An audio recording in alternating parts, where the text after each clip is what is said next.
We've been telling you now for 2, possibly 3 weeks that Todd Murray would be our very special guest in the studio on this day. And sure enough, he's here. So are the ladies, and we kind of, see, we missed the boat on this. I asked my webmaster, Puffy, to please get a deadbolt for the door. I and failed. now he shows up, but the ladies made their way. They barged through the... God he failed.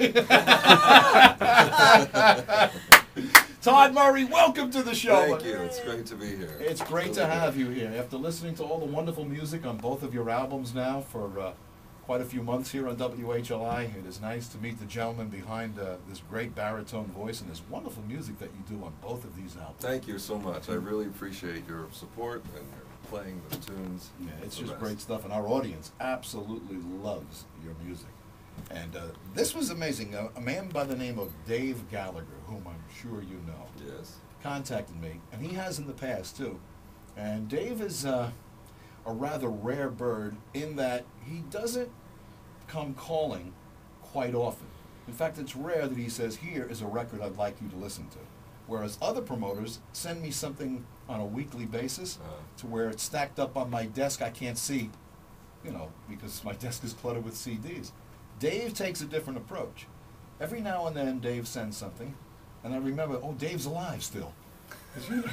Dave Gallagher's still alive. So he sends me something called Stardust and Swing by an artist known as Todd Murray.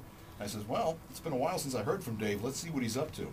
So I go in one of our production studios down the corridor, and I take out Stardust and Swing and put it on and flipped out.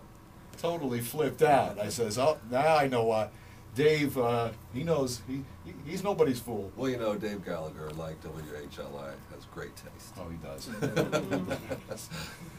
He latched onto a winner here. I'm glad to hear What that. an Thank album you. Stardust and Swing is. I'm very proud of it. And Thank you. recorded at the Capitol Studios, no less, in Hollywood. Studio A, Ah. absolutely beautiful. The same place that Sinatra and Judy Garland, Yep, Nat Cole. Nat King Cole and Keely Smith, Yeah. all those people, Dean Martin, they all recorded there, and that room gives you a certain nostalgic sound that you can't duplicate other places. It's a beautiful sound.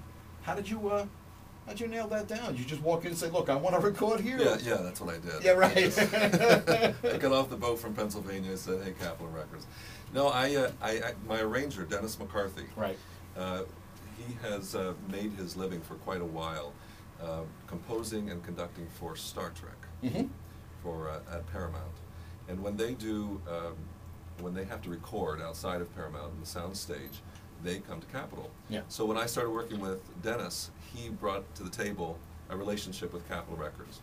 And I said, you know, where are we going to do this? And he said, how about Capitol? And, you know, I was floored. And I was like, yeah, right. How you gonna manage that? But you know what? I went in and I played some music for them. And now they're not sponsoring my CD, but they were more than happy to a woman there by the name of Paula. Okay. She's a New Yorker as well. Yep. And she opened some doors for me. So I got to, and basically, like the first CD, this CD, we basically recorded from 10 in the morning till about 10 at night. That's 12 hours. Yes, it Is was. that grueling to do, or is that so much fun that it Not just for flies me. by? Yeah, not for me. I did not go to sleep till 4 in the morning. Yeah. Both those nights. It's you know, it's better than any drug that you can come up with to be able to record and be around those kind of artists. That so it's the rhythm section is what we put down, Right. which is the bass, drums, guitar, and what a mess, piano. Yeah. And we put that down in about 12 hours, and then after that's recorded, we go back and we add strings and horns at another time. But Capitol has been really, really nice to me, helping me out there. And it's such a nice package too. You were nice enough to give us a supply of these some time ago that we That's my gave away pleasure. to our It's the least I listeners. could do. Yep, and a little bit later on, we'll give away some more because I see you brought what we call Todd Murray 2-packs with you today. So some The of our box set. some of our lucky listeners, right, get a chance to win a copy of not only Stardust and Swing, your brand new one, but your debut album, which goes back to 2002, an album called When I Sing Low, Right. which is I found to be another superb album, by the way. Thank you very much. I remember speaking to you on the phone a few months ago, and you asked me, are you familiar with my first album? And I wasn't at the time. So I said, no, but now that I love Stardust and Swing so much, please send a copy and let's see if there's something on there we can't play on WHLI. And I remember your words. Well, it's not quite as good as Stardust and Swing, but it's a great album. Come on. We'll play some tracks from that a little bit later on. But we want to get to something from Stardust and Swing. I believe you were at the Metropolitan Room in Manhattan not too long ago, and you started your show with the song that we're going to start with right now. Right. This has been a favorite of mine for a long time. It's normally done as a ballad. Yeah. And Margaret Whiting recorded it and made a very big hit out of it. And you know, it's been such a favorite that I never thought I could do it justice. Yeah. Well, you did more than justice. So I changed it up a little bit and made it an up-tempo tune, and I'm very, very pleased with the way it came out. And it's the lead track. Right. From Stardust and Swing on WHLI. Todd Murray, what is about this next track that almost every artist eventually gets around to it? From Bobby Darin, of course, it's a Tony Bennett signature song, but Broadway star Patti LuPone had a hell of a version on this. Oh, yeah? Sure enough, it appears on Stardust and Swing. I Want to Be Around. What's the story? Well, you know what? I Want to Be Around is an unusual tune, I think, for a guy to get to sing. Because guys, you know, usually are the ones being jilted, or, you know, they're the ones, I don't know what our music, but we rarely get a tune that we can actually be a little vindictive, right. and sing about, you know, our hearts being broken. Yep. And I like it for that reason. It's just it's really fun too. Up until Patti LuPone did it, I had never heard it by a female. I've always heard it. Yeah, I've only heard it with guys too. Yeah, Bobby Darin and Tony Bennett are the two that come to mind and stuff. But she was very sarcastic, and someday we'll listen to her version. Yeah, I'd like to hear just how sarcastic she gets at the end of the song in true Broadway fashion. Right. So, could you beat it?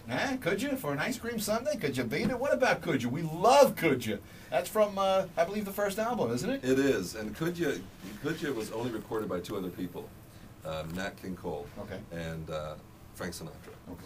And I heard it on a very early recording of Frank Sinatra, and I just thought it was really clever. And I'm from Pennsylvania, and there's a lyric in there about scrapple. Yes. Which that the rest of the nation doesn't even know exists half the time. Yeah. But anyhow, so it just, you know, it made me laugh a little bit. And it's a great springtime tune. And but it was sort of dated. It was written in the, I think, in the late 30s, early 40s, and one of the second verse was not really relevant to today. And so I said, let's write a second verse, a more current version of it. And well, we had to get permission. And when we did some digging around, the lyricist, Bill Carey, was still happily, he's alive and living down in Laguna Beach. And he gave his blessing for you'll hear the last verse was written by a producer named Ronnie Zate. And but Bill said, you know, the funny thing about this tune is that Nat King Cole heard Sinatra's version. He wanted to make a big hit out of it. He wanted to release it on the Ed Sullivan Show. Yeah. So when he went to the Ed Sullivan Show, they started rehearsing it, and the censor people and Sullivan came out and said, "Oh no, you cannot play this on national television. It's too suggestive." Yeah, no. So it never was released in America until. I think Todd it's a Murray. great little courting record. You know, it's like the Courting. when you want to court a girl and stuff like that, and you don't want to come out and be that bold, right? So you kind of just. Well, that's a good thing about these standards. They sort of romanticize. It's very much on the lines of Walking My Baby Back Home. An innocent stroll through the park, and you sing this to someone who you hope to be your significant other. Right, you know? yeah. And so, as long as she doesn't refuse you, right? Everything is peachy. Yeah, we don't know. Yeah.